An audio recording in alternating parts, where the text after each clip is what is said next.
Think of normal English as the comfortable sneakers you wear to hang out with friends, and IELTS English as the polished dress shoes you wear to an interview. Both are shoes, but they serve very different purposes. Here is the breakdown of how they differ in terms of style, structure, and expectation. 1. Vocabulary, common versus academic. In daily life, we use phrasal verbs and general terms. In IELTS, you need to swap these for more precise academic synonyms. Normal English. IELTS English, writing, speaking. Good. Advantageous, beneficial, exemplary. Big. Substantial, significant, vast. Start. Commencing, initiating, embarking on. Think. Assert, advocate. Believe, maintain. Get. Acquire, derive. Obtain. Grammar, simple versus complex. In a normal conversation, short and punchy sentences are great. In IELTS, the examiner is looking for grammatical range and accuracy. Normal. The city is crowded. People use cars a lot. This causes pollution. IELTS. Due to the fact that urban areas are becoming increasingly congested, the heavy reliance on private vehicles has led to a significant rise in atmospheric pollution.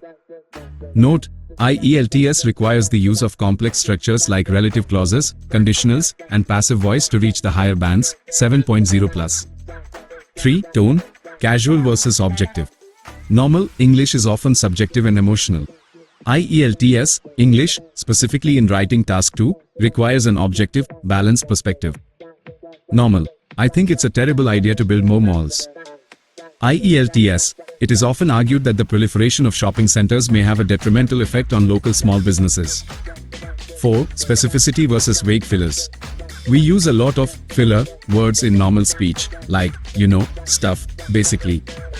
In the IELTS speaking test, these are viewed as a lack of fluency. Instead, you use discourse markers to organize your thoughts. Moving on to the next point. In addition to this, conversely. 5. The logic factor.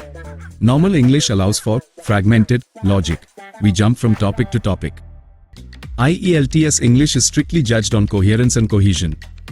Every paragraph must have a clear topic sentence, and every idea must be linked logically to the next using transition words. Is one better than the other? Not at all.